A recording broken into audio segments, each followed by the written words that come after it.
Seguramente has escuchado los siguientes títulos en un portal web, YouTube, en las redes sociales. La vez que México tuvo su propio Papa mexicano y desconoció a la Iglesia del Vaticano. O cuanto México hizo su propia Iglesia católica con un Papa autónomo y nacionalista.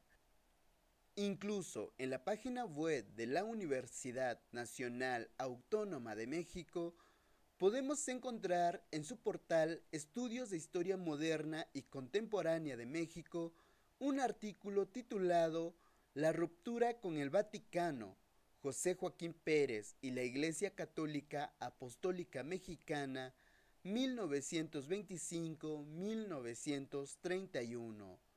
Pero, ¿de quién fue la idea? Pues ponte cómodo, que voy a contarte la historia, pero antes que nada, suscríbete al canal, porque si el título te suena interesante, te sorprenderá más al saber que el autor intelectual de este suceso histórico fue un mixteco, que para muchos es una historia difícil de creer. Como muchos nombres que resaltan en la historia de México, provienen del estado de Oaxaca, cuna de movimientos políticos y religiosos, pues resulta que después de la independencia de México, siguieron los temas políticos y el tema religioso no fue una excepción, a tal grado que el gobierno mexicano entró en un conflicto con el Vaticano. José Joaquín Pérez Budar nació en el corazón de la Mixteca, para ser más exacto, en Santiago, Juxtlahuaca, Oaxaca, el 16 de agosto de 1851. En su juventud fue comerciante y apoyó al gobierno de Porfirio Díaz. Debido a esto fue nombrado coronel del ejército mexicano. Se casó a los 22 años de edad, pero su esposa falleció 3 meses después de la boda. José Joaquín Pérez Budar decidió entonces entrar a un seminario en 1881 y fue ordenado por el obispo de Veracruz. Desde que entró al mundo religioso, tuvo conflictos con muchos clérigos, se afilió a la masonería e hizo amistades con los líderes protestantes. Además, apoyó a Venustiano Carranza durante la Revolución Mexicana. Más tarde se mudó a Iztapalapa, donde se radicalizó. El 21 de febrero de 1925, junto con sus seguidores, tomó la Iglesia de la Soledad en el barrio de la Merced, y así se proclamó la fundación de la Iglesia Católica Apostólica Mexicana.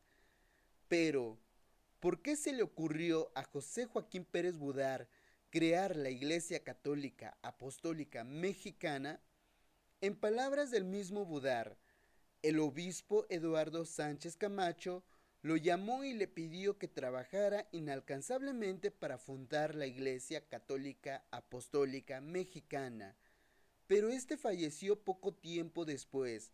A partir de entonces, el oriundo de la Mixteca procedió a cumplir sus promesas. Estando en la ciudad de Puebla, le envió una petición a Monseñor Aberardi, delegado del Papa en México, respaldada por la firma de decenas de católicos de varios pueblos, solicitando la reducción de las tarifas fijadas para la impartición de los servicios religiosos. Como la propuesta no le gustó, Aberardi buscó el apoyo del clero poblano para imponerle un serio correctivo. A resultas de ello, le inventaron cargos y lo encarcelaron durante 2 años en Atlixco, Puebla. Pero en lugar de ablandarse, la cárcel lo fortaleció. La guerra cristiana empezó en 1926 y finalizó en 1929. Dicho evento estalló como conflicto bélico entre el gobierno del presidente Plutarco Elías Calles y la Iglesia Católica Apostólica Romana.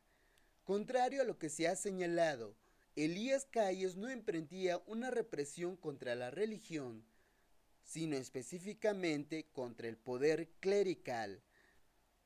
Este suceso favoreció al proyecto de José Joaquín Pérez Budar, aunque la historia cuenta que el presidente Plutarco Elías Calles jamás aceptó públicamente que estaba apoyando económicamente al movimiento de José Joaquín. Sin embargo, algunos datos indican que fue uno de los principales promotores. Varios diputados y senadores también se pronunciaron a favor del movimiento encabezado por el mixteco José Joaquín, y además lo reconocieron como un movimiento patriótico y legal, argumentando que la Iglesia romana fue traído a México por los conquistadores españoles e impuesta a sangre y fuego como derecho de conquista. El cristianismo es la religión de nuestro pueblo y por lo tanto no tratamos de contrariar sus sentimientos religiosos, pero es necesario expulsar al gobierno religioso de Roma que vino a nuestro país con la conquista. También expresaron que la independencia de México aún faltaba porque estaba a medias y el movimiento de José Joaquín Pérez Budar lo estaba completando. Los puntos que resaltaba la Iglesia Católica y Apostólica Mexicana eran los siguientes: libertad de interpretación de la Biblia, liturgia exclusivamente en español, abolición del celibato, actividades gratuitas con exclusivamente voluntarios. Los sacerdotes debían tener un empleo civil, no podían vivir de las limosnas donadas por los fieles. Veneración a los santos y a la Virgen María. Además, se les daba el derecho a los sacerdotes mexicanos de encabezar a las iglesias y que ya no fueran liderados o desplazados por sacerdotes extranjeros. Como era de esperarse, el revuelo empezó entre los seguidores de la nueva Iglesia Católica Apostólica Mexicana y la Iglesia Católica Apostólica Romana. Los fieles seguidores de Roma no dejaron que tuvieran su primera misa los mexicanos e intentaron linchar al padre Manuel Luis Monje, encargado de oficiar la primera liturgia. Este conflicto, con el tiempo, empezó a escalar de nivel a tal grado que el gobierno mexicano, Elías Calles, dio la orden de proteger a los católicos mexicanos. Sin embargo, los seguidores de Roma siguieron con sus disturbios. Con tal de apaciguar el ánimo de los movimientos que estaban surgiendo a causa de la nueva Iglesia Católica Apostólica Mexicana, el gobierno Calles expropió la Iglesia de la Soledad y lo convirtió en una biblioteca. Sin embargo, Elías Calles entregó la iglesia de Corpus Christi, ubicada frente al hemiciclo a Juárez de la Ciudad de México, para que Pérez Budar siguiera con el proyecto. A pesar de los ataques, la Iglesia Católica y Apostólica Mexicana empezó a expandirse. Aunque no logró grandes avances, llegó a controlar algunas iglesias que se encontraban en Coatepec, San Joaquín, Tacuba, Macuspana, Ixcaquistla, Alvarado y Tepeji, ubicados en los estados de Veracruz, Puebla, Oaxaca y Tabasco. De acuerdo con la historia, el oriundo de la Mixteca tuvo a su cargo a 13 sacerdotes. La Iglesia Católica y Apostólica Mexicana se expandió al extranjero y llegó a tener templos en California y Texas.